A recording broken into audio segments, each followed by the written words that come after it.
नागपूरमध्ये आदिवासी विद्यार्थ्यांच्या आंदोलनावर तोडगा काढण्यासाठी आदिवासी विकास मंत्री अशोक उईके यांच्या नेतृत्वात बैठक सुरू झाली आहे। नागपूरच्या रवी भवन इथं आजी माजी खासदार आमदार या बैठकीला उपस्थित आहेत।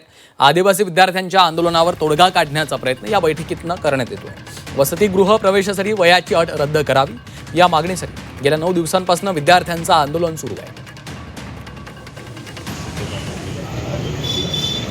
गेल्या 9 दिवसांपासून हे विद्यार्थी आंदोलन करतायत। या आंदोलनावर तोडगा काढण्यासाठी आता बैठक देखील सुरू झालेली आहे। आदिवासी विकास मंत्री अशोक उईके यांच्या नेतृत्वामध्ये ही बैठक सध्या सुरू आहे।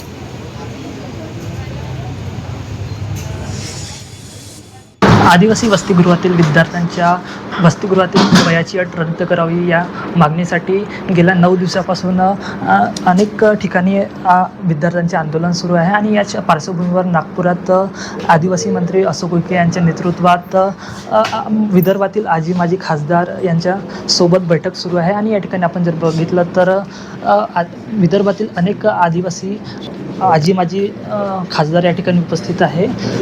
यांच्यासोबत बातचीत करूया। काय सांगाल, या ठिकाणी गेल्या 9 दिवसापासून ही आंदोलन सुरू आहे, या आजच्या या बैठकीत सकारात्मक निर्णय निघणार आहे? शासकीय वसतिगृहामध्ये प्रवेशाच्या बाबत आमचे अनेक ठिकाणी विद्यार्थी आंदोलन करत आहे। ते आंदोलन करणाऱ्या विद्यार्थ्यांसोबत त्यांच्या शिष्टमंडळासोबत सकारात्मक चर्चा झाली आणि ती सकारात्मक चर्चेचं रूपांतर हे तोडगा निघेल।